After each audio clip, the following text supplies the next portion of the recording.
Hello guys welcome back to my mini vlog. आज चाहिँ मर्निङबाट हुँदैछ मेरो मिनी ब्लग। पानी पर्ला जस्तो भइरहेछ गाइज हाम्रो गाउँतिर चाहिँ होइन।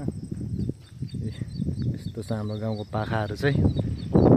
म चाहिँ घर जाँदैछु अब। फोहोर फाल्न आएको थिएँ खोलामा, फोहोर फालेर अब घर जाँदैछु। सुनाउनुहोस् तपाईँहरू सन्चै हुनुहुन्छ त? हाम्रो गाउँ चाहिँ यस्तो छ गाइज, पर्वलबारीहरू, पानी पर्ला जस्तो मौसम भइरहेको छ होइन। म घर जाँदैछु। सबजना सन्चै हुनुहुन्छ होला, म पनि सन्चै छु।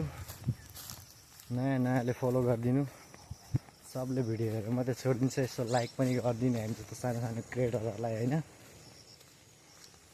तपाईँहरूकै सपोर्टले माथि बढ्ने हामी पनि, यसो सपोर्ट देखाइदिनु, लाइक गरिदिनु होइन। म जाँदैछु घर गाइज, के गर्नु हो, यस्तै छ हो यस्तै छ। हाम्रो गाउँतिर चाहिँ मकैबारी होइन, चारैतिर मकैबारी, सब मकै रोपेछ। मकै घारी नै मकै घारी छ गाइज। तपाईँहरूको गाउँतिर के रोपेको छ बारीतिर, कस्तो छ सुनाउनु। यतातिर चाहिँ मकैबारी नै मकैबारी छ हाम्रो चाहिँ।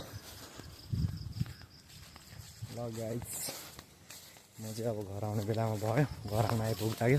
यस्तो घारी छ, ओहो के भन्नु।